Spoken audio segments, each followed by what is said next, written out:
Zoe Rivera was having the kind of day that made her question every life decision she'd ever made. The kind that started with spilled coffee on her only clean uniform shirt and continued with her ancient Toyota delivery van making a noise that sounded expensive. Now, stuck in San Francisco traffic that moved with all the speed and grace of cold molasses, she was officially running late for her fourth delivery of the day. Come on, she muttered, drumming her fingers against the steering wheel. The summer heat had turned her van into a mobile sauna, and the sweat trickling down her back had caused her bra to shift into what felt like a torture device. The underwire was currently attempting to perform an autopsy on her left rib cage. The traffic light ahead turned red, bringing the line of cars to a complete stop. Zoe glanced at the delivery app on her phone. 10 minutes behind schedule. Her customer satisfaction rating was already hanging by a thread after last week's pizza delivery incident. That wasn't even her fault. Who orders a pineapple and anchovy pizza and then acts surprised when it arrives with pineapple and anchovy? With traffic at a standstill and sweat making her increasingly uncomfortable, Zoe made a split-second decision that seemed perfectly reasonable at the time. She checked her surroundings, cars packed with people staring at their phones, no one paying attention, and quickly reached under her shirt to adjust the rebellious undergarment. The task proved more complicated than anticipated. The hook had somehow twisted around, and as she struggled with it, she leaned toward her rearview mirror for a better view of the battlefield. "Just get back in," she grunted, contorting herself into a position that would impress a yoga instructor. It was at precisely this moment, in all her glory, arms twisted behind her back, face pressed against the steering wheel, that Zoe made eye contact in her rearview mirror with possibly the most handsome man she had ever seen in her 26 years of existence. He was in the sleek black Tesla directly behind her, window rolled down, with an expression that cycled rapidly from surprise to embarrassment to an unsuccessful attempt at pretending he hadn't been staring. Their eyes locked for what felt like an eternity, but was probably 3 excruciating seconds. The light turned green. Zoe panicked, jerking forward and stalling the van. The cars behind her, including Mr. Gorgeous in the Tesla, honked impatiently. Her face burning with enough heat to power a small city, she restarted the engine and lurched forward, narrowly avoiding a collision with a bicycle messenger who shot her a creative combination of hand gestures. "Perfect," she muttered, stealing another glance in her mirror. Tesla guy was still there, now talking on his phone, seemingly having moved on from witnessing her impromptu contortionist act. "Just perfect. Way to represent yourself, Zoe." Ethan Wells was running late, which never happened. His schedule was typically managed with military precision by his executive assistant, but today's investor meeting had run long, and now he was stuck in downtown traffic, trying to make it to his next appointment across town. He drummed his fingers on the steering wheel of his Tesla, mentally reviewing the points he needed to make in his upcoming pitch. Wells Innovations was on the verge of securing a deal that would revolutionize affordable housing technology, and every detail needed to be perfect. When his phone rang with his sister's ringtone, he almost ignored it. But Charlotte had been going through a rough patch since her divorce, and he'd promised to be more available. "Hey, Shah," he answered, engaging the car's hands-free system. "Everything okay?" "Define okay," came his sister's voice, tinged with the sardonic humor that had gotten her through the messy end of her 10-year marriage. "If okay means I just found out my ex is taking his 23-year-old girlfriend to our favorite restaurant tonight, then yeah, I'm spectacular." Ethan sighed, moving forward as traffic inched along. "I'm sorry." "That's—" His words died in his throat as he glanced up and witnessed something completely unexpected happening in the beat-up delivery van ahead of him. The driver, a young woman with dark, wavy hair, appeared to be wrestling with herself? No, wait. She was adjusting her... Oh! Ethan quickly averted his eyes, then found himself looking back, just as she turned toward her rearview mirror. Their eyes met, and he felt an unexpected jolt of something. Embarrassment, certainly, at being caught staring, but also something else he couldn't quite name. "Ethan, hello. Earth to Silicon Valley's most eligible bachelor?" Charlotte's voice cut through his momentary trance. The light turned green, but the van stalled. Horns blared, including his Tesla's, which he hadn't even meant to honk. The delivery driver lurched forward, nearly taking out a cyclist. "Sorry, Char, traffic situation," he mumbled, trying to regain his composure. "Look, are you at home? I can swing by after my meeting." "No need for the Big Brother rescue. I've already started my pity party with a bottle of that ridiculously expensive Cabernet you gave me for Christmas. I'm actually calling because Mom's birthday dinner got moved to Saturday, and I need you to back me up when I tell her that no, I don't want to be set up with her tennis instructor's son." Ethan half listened to Charlotte's complaints about their mother's matchmaking attempts, but his eyes kept drifting to the delivery van ahead. There was something about that moment of accidental intimacy, that flash of genuine humanity in a city where everyone worked so hard to maintain perfect facades. The van suddenly swerved right at the next intersection, its turn signal a belated afterthought. As it disappeared down a side street, Ethan felt an inexplicable sense of loss, which was absurd. He'd never even spoken to the woman. "So you'll be there, right?" Charlotte was saying. "Yeah, of course," he answered automatically, refocusing on the call. "Saturday, Mom's birthday, I'll run interference on the tennis instructor's son. You're the best, E. Oh, and wear that blue shirt I got you. It makes you look less like a robot billionaire and more like an actual human being." "I'm not a billionaire," he corrected automatically. "Only a matter of time with your new project," Charlotte said. "Anyway, gotta go. My ice cream is melting." The call ended, and Ethan continued through the now flowing traffic toward his next meeting. But his mind kept wandering back to those few seconds of unexpected connection with the delivery driver. He shook his head, trying to clear it. He had a company to run, investors to impress, and a revolutionary housing project to launch. He didn't have time for distractions, even if those distractions had the most expressive brown eyes he'd ever seen. "You're late again, Rivera." Zoe winced as she pushed through the door of Pronto Delivery's dispatch office, clutching the signed receipt from her last delivery. Marco Delgado, her supervisor and longtime friend, peered at her over his ancient computer monitor with an expression that was equal parts concern and exasperation. I know," she sighed, dropping into the chair across from his desk. "Traffic was insane, and then the van started making that noise again." Marco raised an eyebrow. "The one that sounds like a dying whale having an argument with a garbage disposal. That's the one. I think it's the transmission. Can't you get your cousin to look at it? Doesn't he work at that garage in the Mission?" Zoe ran a hand through her hair. "Eddie's booked solid for the next 2 weeks. Besides, I can't afford to have the van out of commission that long. I've got the food delivery gigs at night, and then the rideshare thing on weekends." Marco's expression softened. "You're working too hard, Zoe. When was the last time you took a day off?" "I'll rest when my student loans are paid off," she replied with a weak smile. "So, approximately never." The truth was, Zoe's financial situation was even more precarious than Marco knew. Her mother's medical bills had piled up after her last hospitalization, and as the only child of a single parent, the responsibility fell squarely on Zoe's shoulders. The art history degree that had seemed so promising when she'd started college now felt like an expensive joke without a punchline. Marco pushed a clipboard toward her. "Last delivery of the day. It's on your way home, more or less."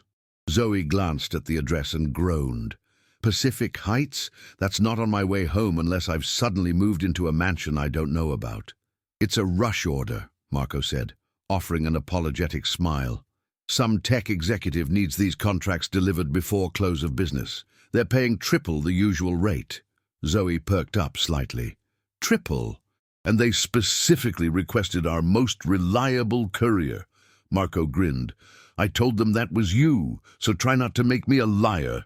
"Your faith in me is touching," Zoe said, taking the clipboard, "especially considering I just showed up late." Yeah, well, everyone else already left for the day, so you're the most reliable by default. Zoe rolled her eyes, but felt a smile tugging at her lips. She and Marco had started at Pronto, around the same time 5 years ago, both of them just trying to make ends meet. When he'd been promoted to dispatcher last year, nothing had changed between them. Except now he occasionally abused his power by giving her the best-paying gigs.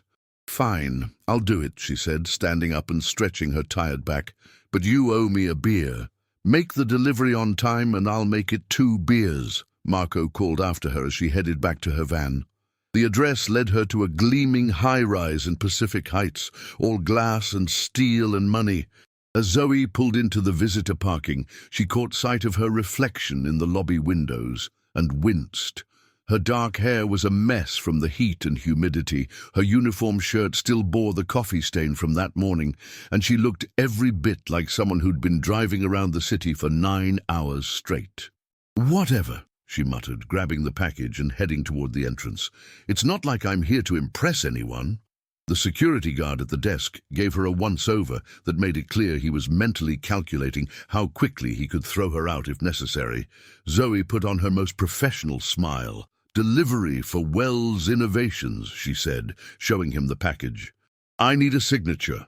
The guard made a call, then nodded toward the elevator. 42nd floor. They're expecting you." The elevator was mirrored, giving Zoe ample opportunity to confirm that yes, she really did look as disheveled as she feared. She attempted to smooth her hair and straighten her shirt, but there was no salvaging this disaster. 42 floors later, the doors opened directly into a reception area that screamed successful tech company with its minimalist furniture and living wall of plants. A poised woman with a sleek bob and impeccable makeup looked up from behind a white desk. "Pronto delivery?" she asked, her voice as crisp as her charcoal grey suit. "That's me," Zoe confirmed, approaching with the package. "I need a signature from—" She glanced at her clipboard. "Mr. Wells. Mr. Wells is in a meeting, but I'm authorized to sign for him," the woman said, extending a manicured hand for the package. Zoe was about to hand it over when a door opened behind the reception desk and a familiar voice called out, "Diana, did the contracts arrive yet? The legal team is waiting on—" The voice stopped abruptly and Zoe froze, package halfway extended toward the receptionist. Standing in the doorway was Tesla Guy, Mr. Gorgeous from the traffic jam, looking even more handsome in a tailored suit than he had in his car. Their eyes met for the second time that day, and Zoe watched as recognition dawned on his face, followed by something that looked alarmingly like amusement. Of all the delivery destinations in all of San Francisco, she had to walk into his. Ethan Wells couldn't believe his eyes. The delivery driver from the traffic jam, the one with the bra situation, was standing in his office, looking equally shocked. "You!" they both said simultaneously. Diana glanced between them, eyebrow raised. "You two know each other?" "No," Zoe said quickly. "Sort of," Ethan said at the same time. An awkward silence followed. Diana, sensing something unusual, discreetly took the package and excused herself. "So," Ethan cleared his throat, "you deliver packages. And you watch people adjust their undergarments in traffic," Zoe retorted, then immediately regretted it. "Sorry, that was unprofessional." To her surprise, Ethan laughed. "I deserve that. For what it's worth, I wasn't trying to watch. It was just hard to look away." Zoe felt her cheeks burning. "Well, this has been sufficiently mortifying. I should go." "Wait," Ethan said, stepping forward. "Let me make it up to you. Coffee, maybe." Zoe blinked, surprised. "You want to have coffee? With me? Is that so hard to believe?" Looking at his expensive suit and the panoramic view of San Francisco behind him, Zoe nodded. "Kind of, yeah. I'm just a guy who could use some coffee," Ethan shrugged. "And you seem interesting." Zoe couldn't help but laugh. That's one word for it. Before she could answer, her phone buzzed with a notification from her food delivery app. Another shift, starting in 30 minutes. "I have to go," she said, genuinely regretful. Some of us have multiple jobs to get to. Ethan looked disappointed but nodded. Another time, perhaps. As Zoe headed to the elevator, he called after her.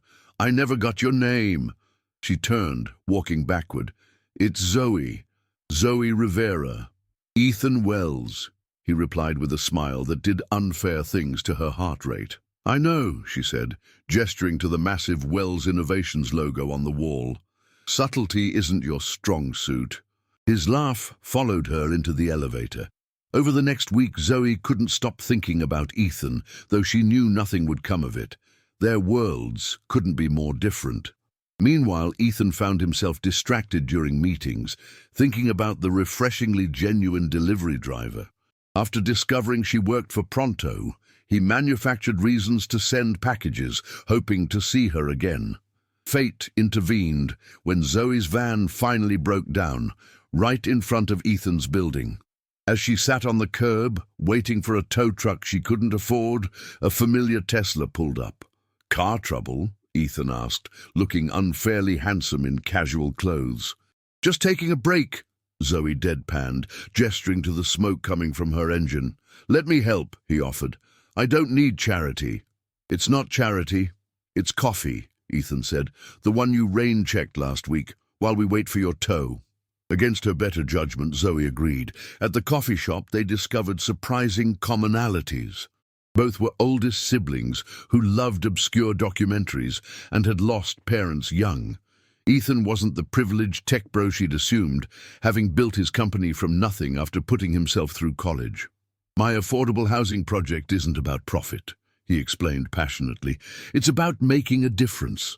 Zoe found herself charmed by his genuine idealism and the way he actually listened when she spoke.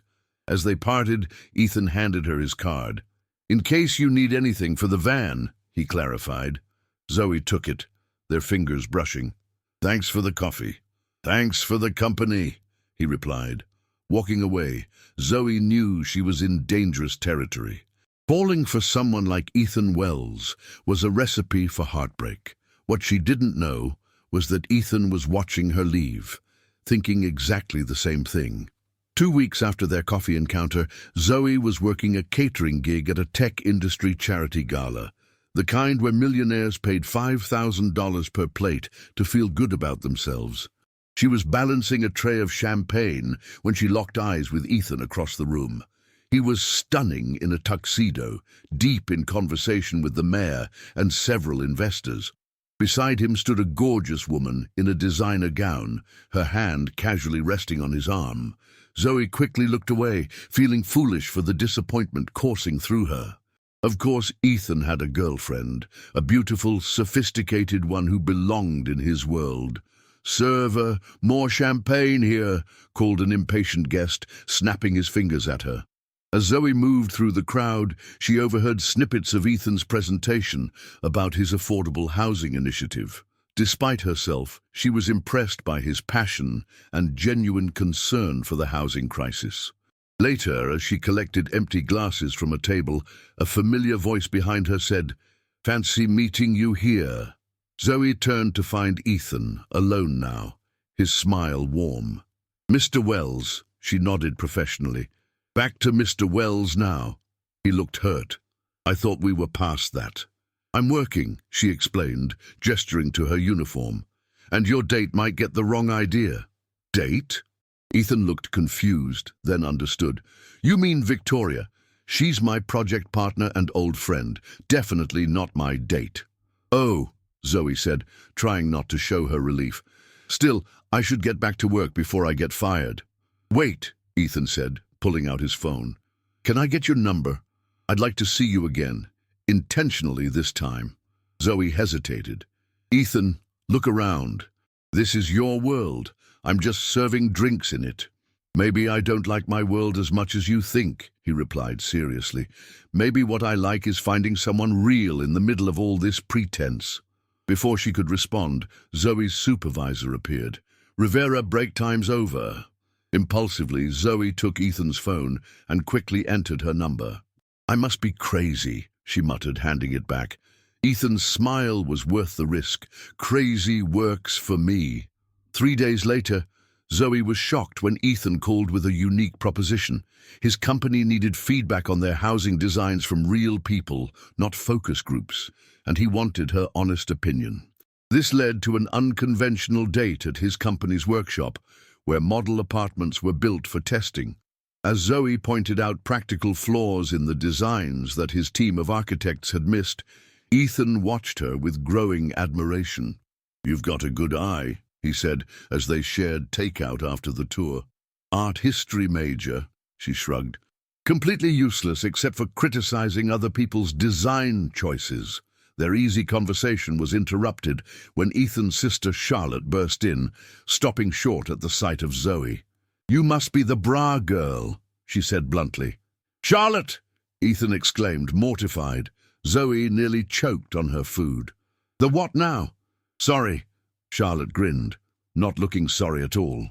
"But he's been talking about the delivery girl with the bra situation for weeks. I had to see for myself." To Ethan's surprise, Zoe burst out laughing. "Well, that's certainly one way to make an impression." Charlotte immediately approved of Zoe's lack of pretension, declaring, "She's way too good for you, E." By the time she left, Zoe and Charlotte had exchanged numbers, making Ethan both pleased and slightly terrified. As Ethan walked Zoe to her recently repaired van, the evening's easy camaraderie shifted to something more charged. Standing close, Ethan gently tucked a strand of hair behind her ear. "Can I see you again?" he asked softly. Zoe knew she should protect herself, maintain distance from a world that wasn't hers. Instead, she found herself saying, "I'd like that." Their first kiss was gentle and brief, but it left them both speechless. Driving home, Zoe couldn't stop smiling, even as a voice in her head warned that people like her didn't get fairy tale endings with millionaire tech entrepreneurs. Meanwhile, Ethan was already planning their next date, ignoring similar warnings from his practical side about the complications of their different worlds. Both were falling fast, neither realizing the obstacles ahead. After a month of dating, Zoe and Ethan had fallen into a comfortable rhythm despite their different schedules and worlds. When Ethan's housing project received final approval, he invited Zoe to celebrate at an exclusive restaurant. "Wear something nice," he texted. "My treat." Zoe splurged on a dress she couldn't afford, determined to fit into Ethan's world for one night. At the restaurant, Ethan proudly introduced her to his business partners and investors as the woman whose insights improved our entire design. Zoe was touched by his acknowledgement of her contributions. The evening took a turn when Lawrence Whitfield, Ethan's primary investor, joined their table with his wife. "So, Zoe, Ethan tells me you're in deliveries?" Lawrence's tone made the word sound like an unfortunate disease. "Among other things," Zoe answered, feeling suddenly self-conscious. "How fascinating," Mrs. Whitfield said with transparently false interest. "And where did you attend university?" "State," Zoe replied. "Art history major." "Oh," Mrs. Whitfield exchanged a look with her husband. "How creative." Throughout dinner, the Whitfields asked increasingly uncomfortable questions about Zoe's career goals and family background. Ethan tried redirecting the conversation, but the damage was done. In the car afterward, Zoe was quiet. "I'm sorry about the Whitfields," Ethan said, reaching for her hand. "They're snobs." "They're your business partners," Zoe corrected. "And they think I'm not good enough for you." "That's ridiculous." "Is it? The way they looked at me when I mentioned my mom's convenience store in the Mission." "Their opinion doesn't matter to me," Ethan insisted. "Maybe it should," Zoe said softly. "They're investing millions in your project." The evening ended with unresolved tension, both pretending the incident hadn't exposed the reality of their different worlds. A week later, Zoe was delivering a package to Wells Innovations when she overheard Lawrence Whitfield speaking to Ethan in a conference room. "She seems nice, Ethan, but let's be practical. You need someone who understands this world, who can be an asset at business functions, not someone delivering our lunch." Zoe froze, heart pounding. "That's enough," Ethan's voice was cold. My personal life isn't up for discussion. It is when it affects the company, Lawrence insisted. Your judgment is being questioned. The board is concerned about your focus since this distraction began. Unable to hear more, Zoe left the package at reception and fled. Later, ignoring Ethan's calls, she confided in her mother. Maybe they're right, Mama. We're from different worlds. Her mother looked disappointed. Since when do you let other people decide your worth, Mija? If he sees it, why can't you? Zoe had no answer. That night, Ethan showed up at her apartment, soaking wet from the rain. You've been avoiding me, he said when she opened the door. I heard what Whitfield said, Zoe admitted, about me being a distraction. Ethan's expression hardened. And you believed him? Ethan, be realistic.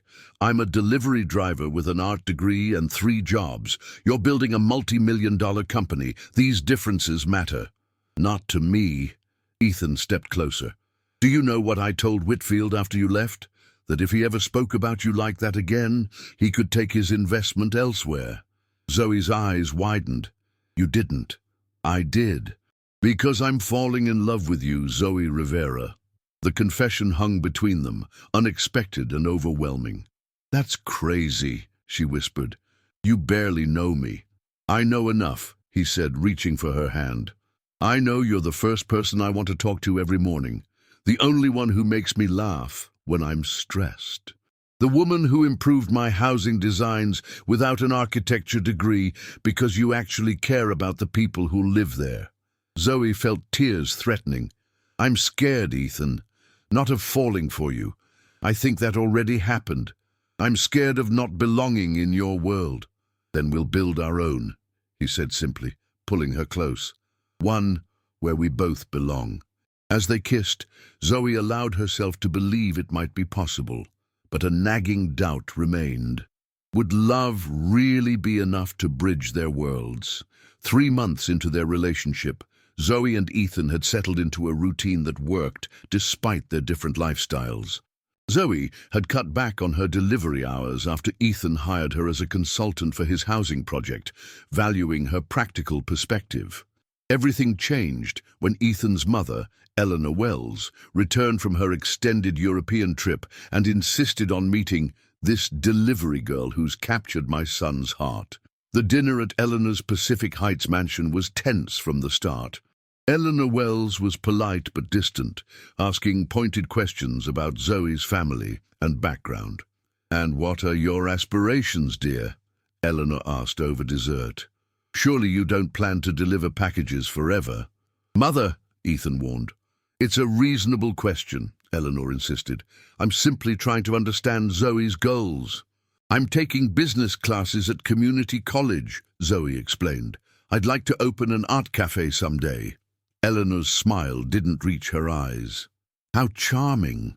Later, as Ethan walked Zoe to her car, she couldn't shake the feeling of being judged and found wanting. "She hates me," Zoe said. "She doesn't know you," Ethan countered. "Give her time." But time only made things worse. Eleanor began orchestrating accidental meetings between Ethan and Victoria Chen, his project partner, while excluding Zoe from family functions. The final straw came when Ethan's company was featured in a major business magazine. At the celebration party, a photographer asked for a picture of Ethan with his team. "Just the executive team," Eleanor interrupted, steering Zoe away. "The board members would prefer to keep it professional." "Zoe is part of the team," Ethan protested, reaching for her. "As a consultant, darling, not an executive," Eleanor said smoothly. "It's about the company's image." Humiliated, Zoe slipped away to the restroom. There, she overheard 2 women talking. "She seems nice enough, but let's be real. She's a placeholder until Ethan gets serious about settling down with someone appropriate." Eleanor's already planning his merger with Victoria Chen. The families have been friends forever, and she has the right background. Zoe felt physically ill. When she emerged, Ethan was searching for her. "There you are. What's wrong?" "I need to go," she said, avoiding his eyes. "Zoe, wait. I don't belong here, Ethan. I never have." "That's not true," he insisted, pulling her into an empty office. What happened? When Zoe explained what she'd heard, Ethan was furious. That's ridiculous gossip. Is it? Your mother clearly wants Victoria for you, and they're right. She fits. She understands your world. I don't care what my mother wants, Ethan said fiercely. I want you. For how long? Zoe challenged. Until the novelty wears off? Until the pressure becomes too much? Is that what you think this is? Some kind of phase? I don't know what to think anymore, Zoe admitted. But I can't keep pretending I belong in a world that keeps reminding me I don't. So you're giving up? Just like that? I'm being realistic, Zoe said, tears streaming down her face. I love you, Ethan, but sometimes love isn't enough. Before he could respond, she walked out, ignoring his calls to come back. For 2 weeks, Zoe ignored Ethan's calls and texts, throwing herself into work and school, telling herself it was better this way. She was delivering a package in North Beach when Marco called. Rivera, why is there an angry millionaire in my office demanding to know your schedule? What? Zoe nearly dropped her phone.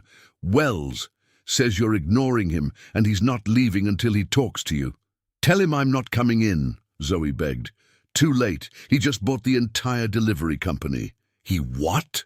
Technically, he made an investment that gives him consulting privileges on our operations. His words, not mine.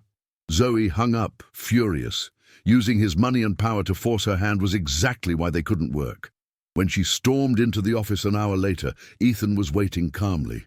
You can't buy a company just to talk to me, she exploded. Apparently I can, he said mildly. Though it was actually a sound business investment. Your boss is terrible with finances. This isn't funny, Ethan. This is why we can't work. You think you can just throw money at problems.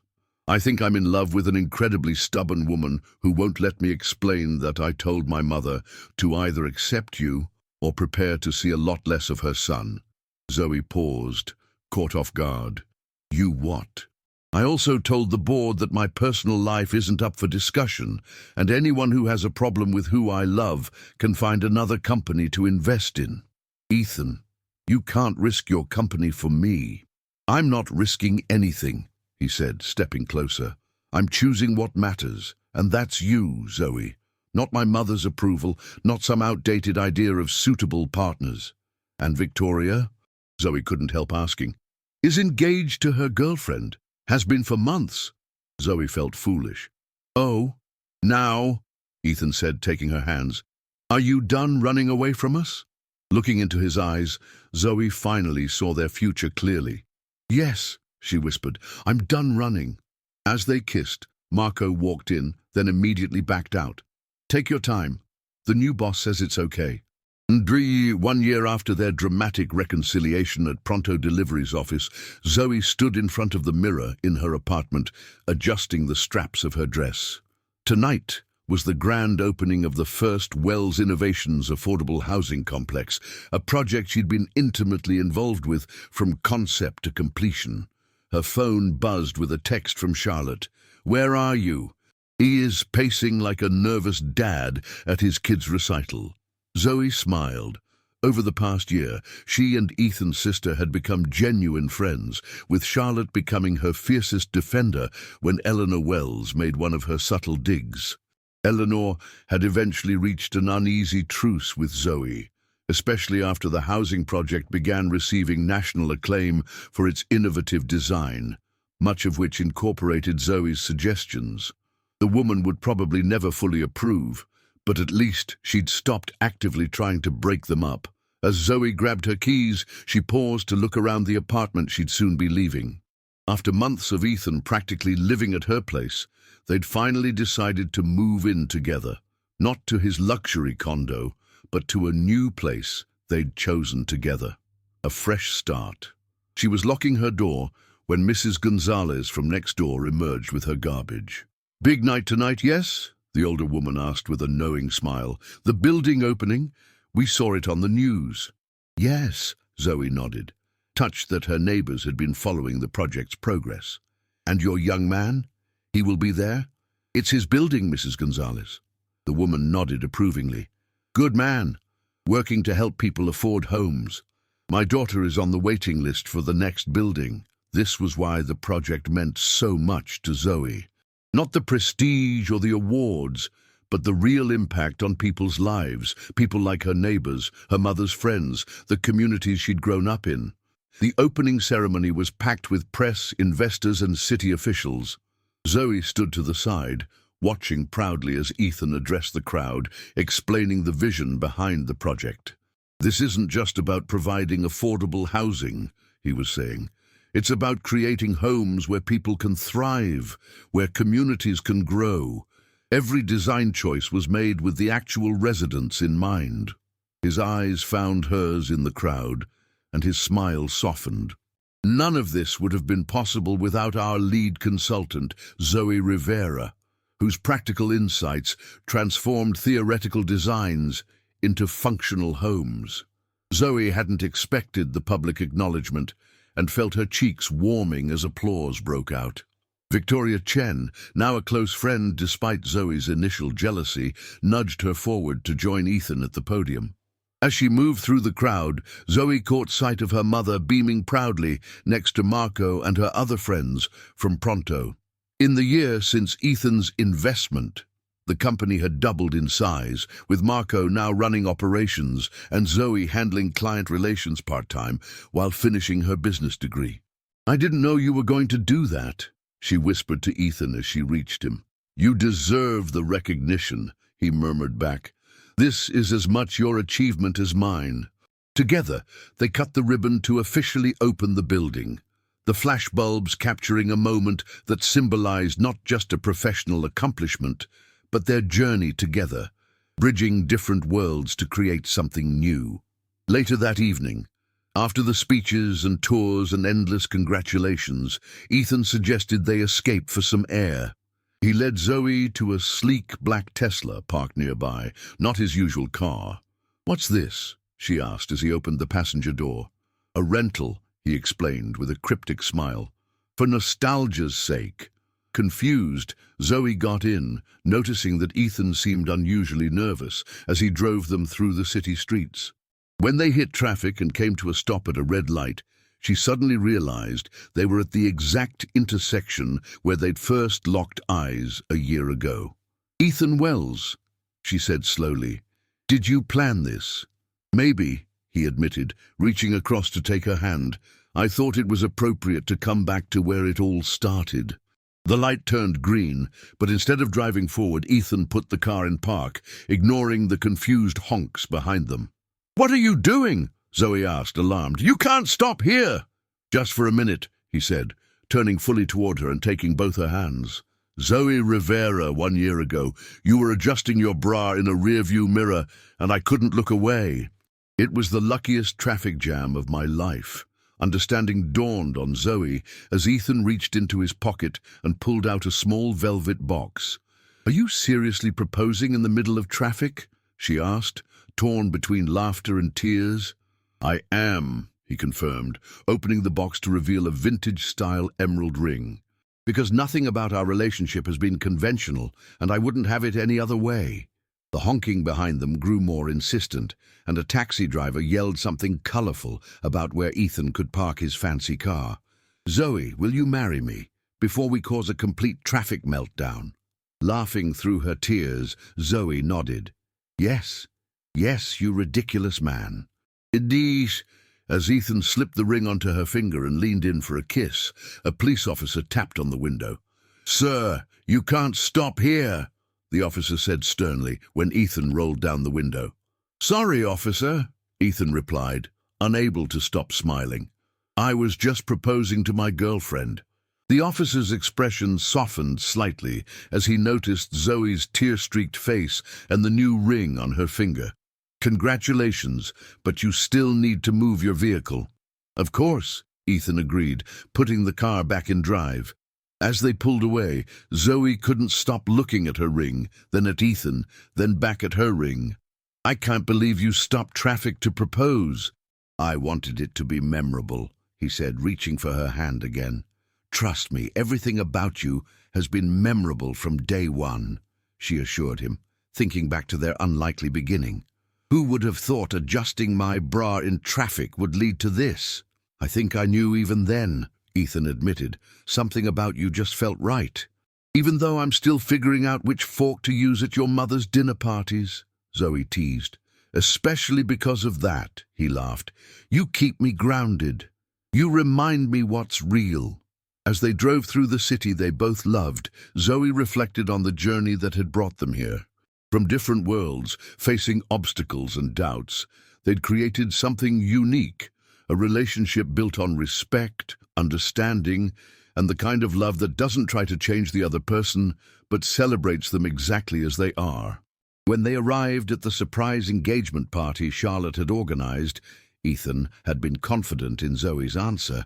They were greeted by cheers from friends and family from both their worlds, now merged into one. I have one condition for this marriage, Zoe said quietly to Ethan as they prepared to enter the celebration. Anything, he promised. When we tell our children how we met, we're making up a different story. Ethan laughed, pulling her close. Deal, though I think it's a great story. Of course you do, Zoe rolled her eyes affectionately. You weren't the one flashing half of San Francisco. For which half of San Francisco is eternally grateful, he teased, earning himself a playful swat. Hand in hand, they walked into their future, a future neither could have imagined before a chance encounter, a traffic light, and a rebellious undergarment brought their worlds together.